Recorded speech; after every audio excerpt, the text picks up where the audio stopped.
Hello friends, कैसे हो आप सभी। तो आज हम देखेंगे बिहार दरोगा एसआई मेंस के अति महत्वपूर्ण प्रश्नों के बारे में, जिन्हें हमने रहमान सर के प्रैक्टिस सेट से लिया है। तो 100% यही प्रश्न आपके परीक्षा में भी पूछे जाएंगे। तो ये हमारा प्रैक्टिस सेट 4 है।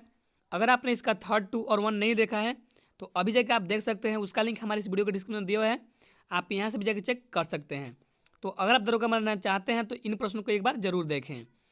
तो हमारी कुल प्रश्नों की संख्या है 40 और टारगेट है कि 30+। अगर आप 30+ क्वेश्चन करेक्टली स्कोर कर पाते हैं तो समझिए कि आपकी तैयारी अच्छे से हो रही है। तो चलिए अपने वीडियो को स्टार्ट करते हैं। तो पहला प्रश्न है हमारा कि नालंदा विश्वविद्यालय के संस्थापक निम्नलिखित में से कौन थे। ऑप्शन सी करेक्ट हो जाएगा, कुमार गुप्त। अगर फ्रेंड्स आप एग्जाम में क्वेश्चन पूछे कि नालंदा विश्वविद्यालय कहाँ स्थित है तो आप टिक करिएगा बिहार के नालंदा जिला में स्थित है।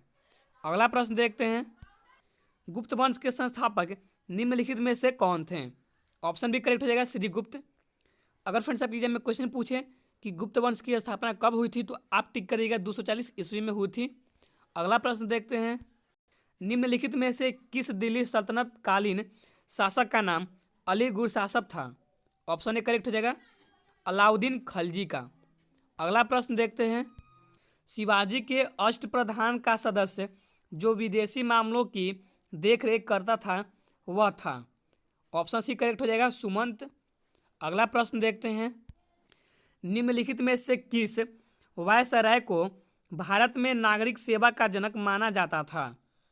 यहाँ पे आपका ऑप्शन नंबर ए आपका राइट आंसर हो जाएगा, लॉर्ड कॉर्नवालिस को। अगला प्रश्न देखते हैं, निम्नलिखित में से किस युद्ध में विजयनगर साम्राज्य का पतन हो गया। यहाँ पे आपका option number B correct answer हो जाएगा, तालीकोटा का युद्ध 1565। अगला प्रश्न देखते हैं, उपर्युक्त कथनों में से कौन सा कथन असत्य है। तो यहाँ पे आपका ऑप्शन डी करेक्ट हो जाएगा कि बर्फ का घनत्व जल से अधिक नहीं होता है, बर्फ का घनत्व जल से कम होता है। ऑप्शन डी आपका राइट आंसर हो जाएगा। अगला प्रश्न देखते हैं, निम्न में से किस में संवहन यानी कि कन्वेंशन होता है। ऑप्शन बी आपका राइट आंसर हो जाएगा, केवल द्रव और गैस में। तो फ्रेंड्स आप जान लीजिए कि संवहन किसे कहते हैं। तो देखिए यहाँ पे हमने लिखा है कि ऊष्मा स्थानांतरण ऐसी विधि जिसमें पदार्थ के कण एक स्थान से दूसरे स्थान की ओर गति करता है उसे संवहन यानी कि कन्वेंशन कहते हैं। एग्जाम्पल भी आप देख लीजिए, जैसे पृथ्वी का वायुमंडल संवहन विधि द्वारा ही गर्म होता है। अगला प्रश्न देखते हैं, डेसिबल किसे मापने के लिए प्रयोग में लाया जाता है। ऑप्शन सी करेक्ट हो जाएगा, वातावरण में ध्वनि को मापने के लिए डेसिबल का प्रयोग करते हैं। अगला प्रश्न देखते हैं, प्रकाश फाइबर किस सिद्धांत पर कार्य करता है।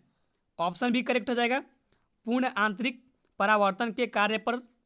अगला प्रश्न देखते हैं, पालघाट दर्रा निम्नलिखित में से किसके मध्य स्थित है।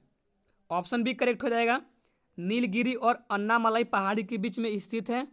अगला प्रश्न देखते हैं, पदार्थ का सबसे छोटा कण जो पदार्थ की सभी विशेषताएं बताता है क्या कहलाता है। ऑप्शन डी करेक्ट हो जाएगा, अणु कहलाता है। अगला प्रश्न देखते हैं, महात्मा गांधी द्वारा दक्षिण अफ्रीका में प्रकाशित समाचार पत्र का क्या नाम था। ऑप्शन ए करेक्ट हो जाएगा, Indian opinion.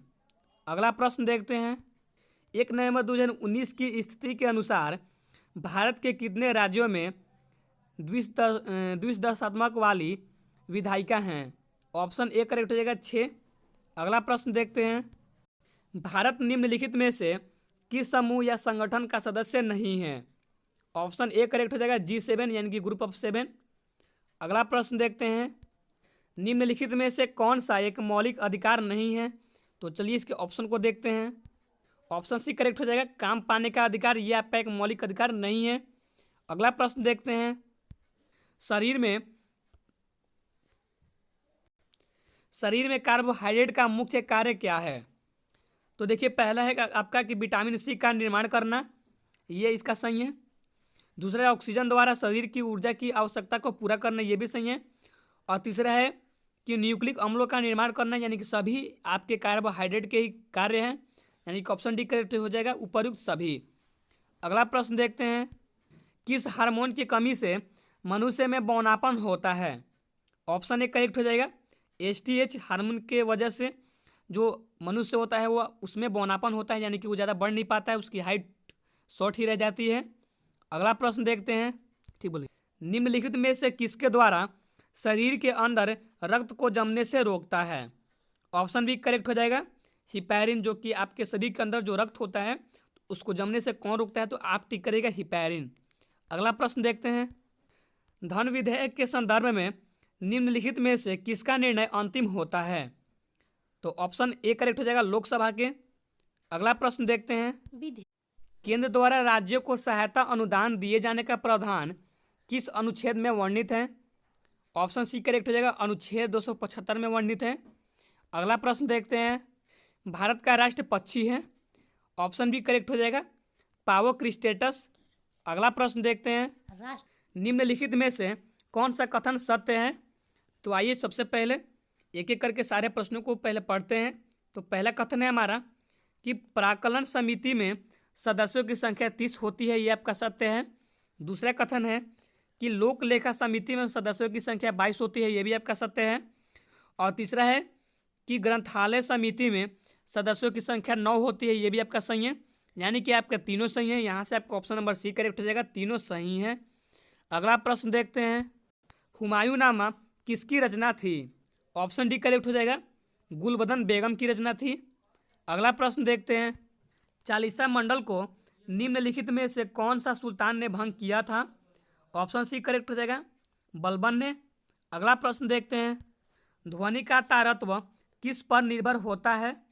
Option A correct हो जाएगा, आवृत्ति पर।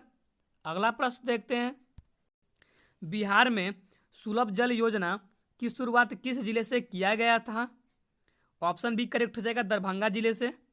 अगला प्रश्न देखते हैं, भारत का एक महान्यवादी होगा किस अनुच्छेद में वर्णित है? ऑप्शन सी करेक्ट हो जाएगा, अनुच्छेद 76 में वर्णित है। अगला प्रश्न देखते हैं, मनुष्य के धड़कन नियंत्रित करने के लिए निम्नलिखित में से कौन सा खनिज आवश्यक है? ऑप्शन सी करेक्ट हो जाएगा, पोटेशियम। अगला प्रश्न देखते हैं, 73वें संविधान संशोधन ने कौन सी अनुसूची को संविधान से जोड़ा था? ऑप्शन सी करेक्ट हो जाएगा, 11वीं। तो अगला प्रश्न है हमारा कि राष्ट्रपति का पद किस तारीख से खाली हो सकता है? तो आपका इसमें ऑप्शन ए और बी दोनों सही हैं, यानी कि कार्यकाल समाप्त होने पर भी और त्यागपत्र देने पर भी, यानी कि आपका ऑप्शन डी करेक्ट हो जाएगा, केवल ए और बी। अगला प्रश्न देखते हैं, कार्बोहाइड्रेट शरीर में किस रूप में संचित रहते हैं? ऑप्शन सी करेक्ट हो जाएगा, ग्लाइकोजन के रूप में। अगला प्रश्न देखते हैं, निम्न में से किस समिति की सिफारिशों के आधार पर भारत में पंचायती राज का उदय हुआ था? ऑप्शन बी करेक्ट हो जाएगा, बलवंत राय मेहता समिति के। अगला प्रश्न देखते हैं, जड़त्व का नियम सर्वप्रथम किसने दिया था? ऑप्शन बी करेक्ट हो जाएगा, गैलीलियो ने दिया था। अगला प्रश्न देखते हैं, भारत के संविधान का कौन सा अनुच्छेद राज्य सरकार को पर्यावरण की सुरक्षा और उसमें सुधार को सुनिश्चित करने का निर्देश देता है? ऑप्शन ए करेक्ट हो जाएगा, 48A में। अगला प्रश्न देखते हैं, क्लोरीन की इलेक्ट्रॉनिक संरचना है? ऑप्शन डी करेक्ट हो जाएगा, 287। अगला प्रश्न देखते हैं, पुस्तक the Hindu way introduction to Hinduism के लेखक कौन हैं? ऑप्शन ए करेक्ट हो जाएगा, शशि थरूर। अगला प्रश्न देखते हैं, ओजोन परत संरक्षण दिवस कब मनाया जाता है? ऑप्शन बी करेक्ट हो जाएगा, 16 सितंबर को। अगला प्रश्न देखते हैं, गद्दिश जनजाति पाई जाती है कहाँ पे? तो ऑप्शन सी करेक्ट हो जाएगा, हिमाचल प्रदेश में। अगला प्रश्न देखते हैं, भारत में स्थानीय स्वशासन का प्रारंभ किस वायसराय के काल में हुआ था? ऑप्शन डी करेक्ट हो जाएगा, लॉर्ड रिपन के काल में। तो फ्रेंड्स यहीं पर हमारी वीडियो खत्म होती है, तो मिलते हैं नेक्स्ट वीडियो में। तो अगर हमारी वीडियो आपको थोड़ी सी भी अच्छी लगी हो तो आप हमारी वीडियो को लाइक कर दीजिएगा। और हाँ, अगर आप हमारे चैनल पर नए आए हैं तो हमारे चैनल को सब्सक्राइब करके नोटिफिकेशन बेल को ऑन कर लीजिएगा।